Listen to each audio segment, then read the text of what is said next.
வணக்கம், good morning. M A S Rainman Venkatesan. இனிய காலை வணக்கம். இது என் தனிப்பட்ட வானிலை அனுமானம். அஃபிஷியல் ஃபோர்காஸ்ட் இந்திய வானிலை ஆராய்ச்சி மையம் மற்றும் அரசார் அறிவுரைகளை பின்பற்றுங்கள். நம்முடைய வாட்ஸ்அப் சேனலோட லிங்க் கீழே டிஸ்கிரிப்ஷனில் இருக்குது.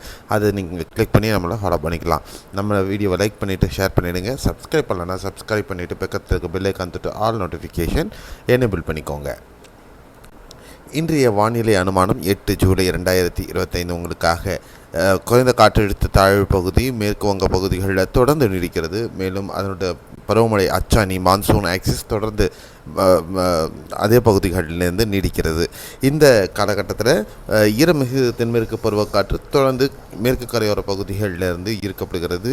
இதனால் அடுத்த 24 மணி நேரத்தில் கேரளாவில் பரவலாக மிதமானது முதல் கனமழைக்கான வாய்ப்புகளும், கர்நாடகாவில் காவிரி நீர்பிடிப்பு பகுதிகளிலிருந்து பல பகுதிகளில் தொடர்ச்சியாக மிதமானது முதல் கனமழையும், உத்தர கன்னடா கோவா மாநிலங்களில் பலத்த மழைக்கான வாய்ப்புகளும் இருக்கிறது.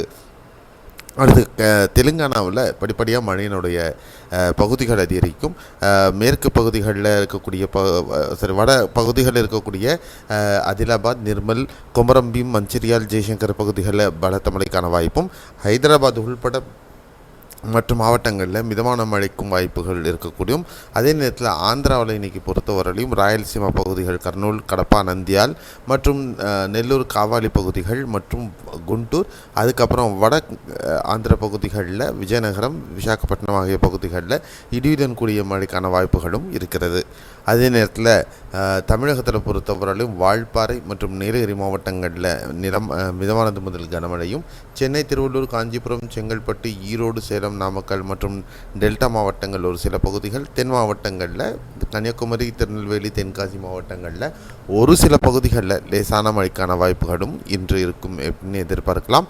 வெப்பத்தின் பொறுத்தவரையிலும் வரக்கூடிய ஞாயிற்றுக்கிழமை வரையிலும் தமிழகத்தில் பெரும்பாலான பகுதிகளில் இயல்பை விட 2 முதல் 3 டிகிரி கூடுதலான வெப்பம்தான் பதிவாகும்.